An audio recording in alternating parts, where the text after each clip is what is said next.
eagle, the biggest one. I would put it here. We've got one of the 7 villages. We're working on the second claim, and I think in 5 years we'll be here. So I will put it here. Flying in that direction. Yeah, flying towards that direction. I know it's but it's flying out. Yeah. Which way is flying? Yeah. Okay, now the second eagle. Don't you have 2 symbols? Look like a hat. We decided to jump the second eagle. Okay, We jumped. can you make it double? The other eagle. Can you make it We double? have an image of an eagle. It looks like a wrong side. The place is going there. You say that's an apple going there. Oh, you made only one. Yeah, it's a big one. Okay, it looks good. You may paint, yeah.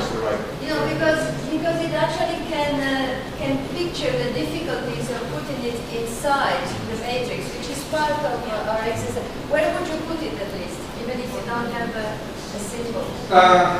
Take your time. It's 1 of 7. I mean, how do you put it? The 7 communities, 1 is recognized, 7 going towards. Okay, that's also very important, and joins Sandy's point, that you do not have to identify very precisely only the management unit. You also have to be very precise about the social situation. And in that particular case would be 1 management unit or 1 community. It's, and the other community may be in a different. So how do we put it here? What is that? I mean, that's the surrounding part. The shadow of Yes. the eagle. The shadow of the Looks like a shadow. very nice. It's a shadow. Where should it be? If it's 1 of 7. Like, 1 of 7 community under shared governance? Is that no, 1 is beyond shared One is governance? very here. and the other That's is- nice. 6 still. Okay, you just take a cut. Well, we can use another one and just Yeah, cut draw the- Yeah, I'm gonna draw an eagle. Right, because we still have a wonderful modern art fish and the flying fish. Can we go for the next one, please? Yeah. As You want the modern art as fish? fast as possible, if you don't mind, because Barbara has to continue with the presentations. Yeah. Let's go. Okay, I'm going to talk about the marine reserve, Galapagos Marine Reserve. Galapagos is an archipelago in Ecuador. Very nice country in South America, and if one day you have the opportunity to visit, you'll be welcome. I've been the fisherman internal facilitator during several years. It's a special situation. The marine reserve, the Galapagos Marine Reserve, have been created officially in 1998. But do I really need that? No, it's okay. I see.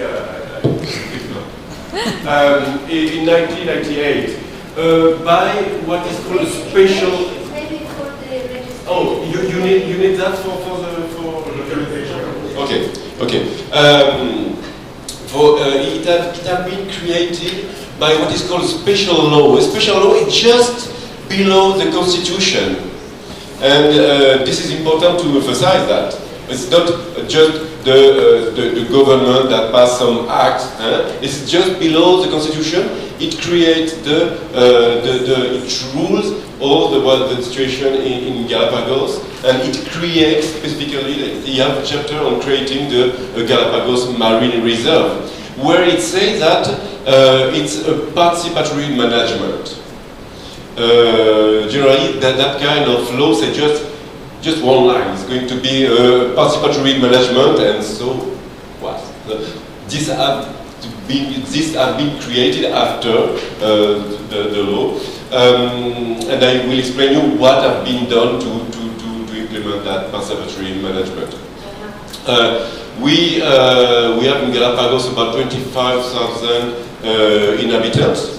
There is 30 islands. 4 of them are inhabited. Let's say that.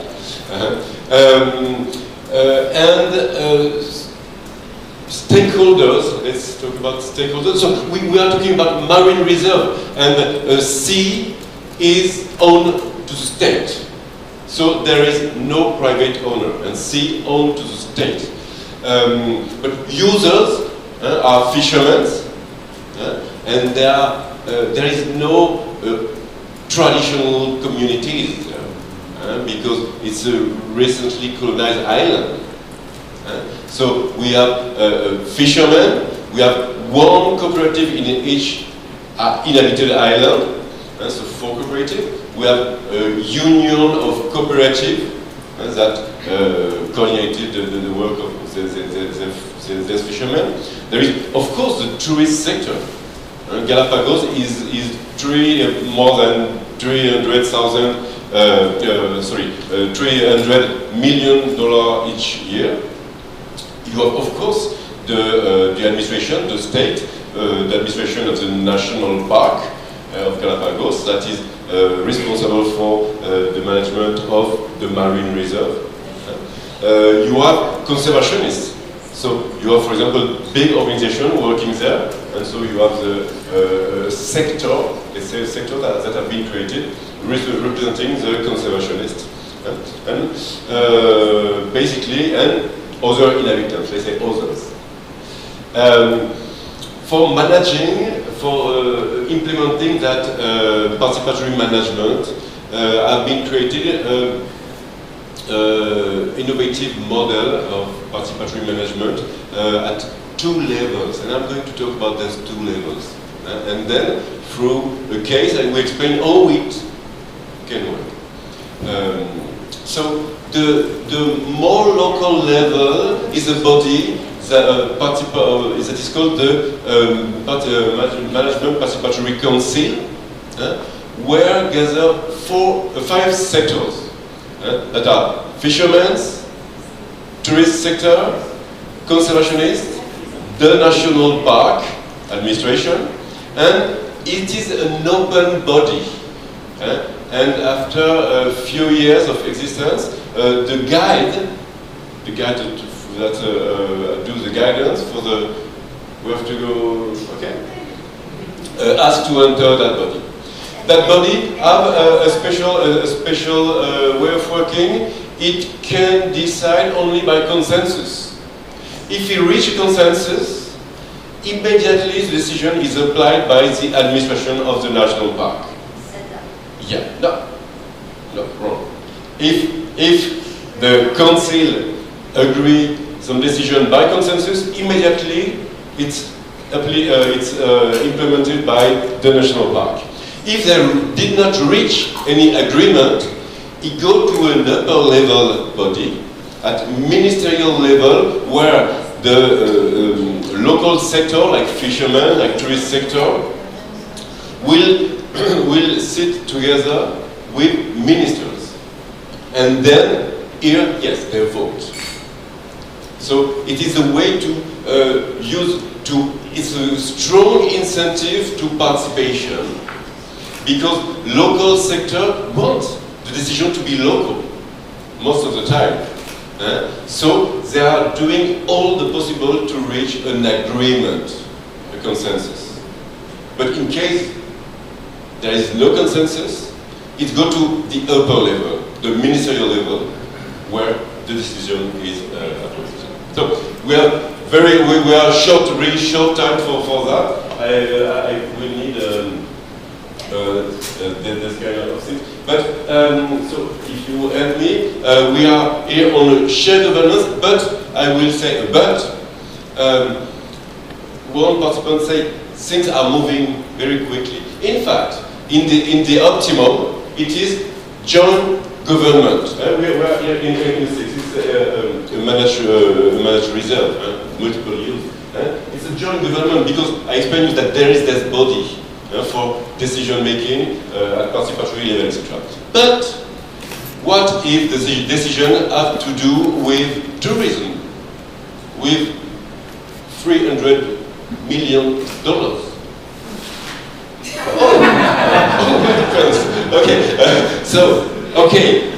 It's not a fixed situation that we can have here. So of course, the situation can change. Okay, so if you can help me to okay, give me that. Thank you. You have another one? Yes. Yeah. Okay. So I want to put a second fish. Yeah, you get the situation. Yeah. And here we maybe are about here sharing authority and responsibility in informal room body or decision-making system. Thank you very much, and I think that whoever is interested really in going into the details of a very complex and extremely interesting governance case, please analyze in details the wonderful experience of the Galapagos Marine Park, a national park, which is what it has become, because it has lessons galore for everybody. It's just a fascinating one, and we have just touched but really got some of that sense. That consensus orientation that then becomes law from a body that has no legal authority is fascinating. And it's the vanguard, if you want. Now we still have one... Grazie, can I add something towards that? If you allow me just a minute. Well, apart from that, I just wanted to mention that there's also this transboundary thing going on between the Eastern Tropical Corridor, which is an initiative between Ecuador, Colombia, Panama, and Costa Rica, which includes Galapagos, which is very interesting from the point of view that since this is a locally driven initiative, you know, Galapagos is a national park, but then it's taken by the state as such, as you know, an example of effective management as to share with the region. So that's I think it's important to add to the case. And just to say, if you want to, we have published a document about participatory management and governance in protected areas, and you can download the document in the website of my organization. That is www.fla, it means fala.net.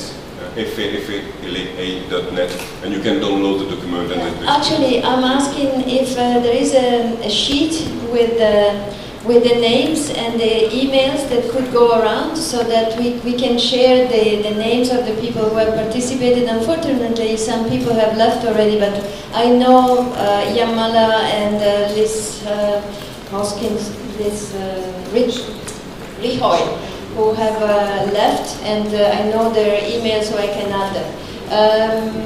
Can we circulate one? Yeah? Yes? Yeah, okay. Lovely. There is one more group here. Yes, here, please. Sute, I think you also have your island up there now. Okay. We are so small, 45 square kilometer. And there is now 6 billion population in this planet. We have only 4,000. Okay, this is the start point. And we are the southeast side, Pacific side of Taiwan, and north of the Balinese island, Philippines.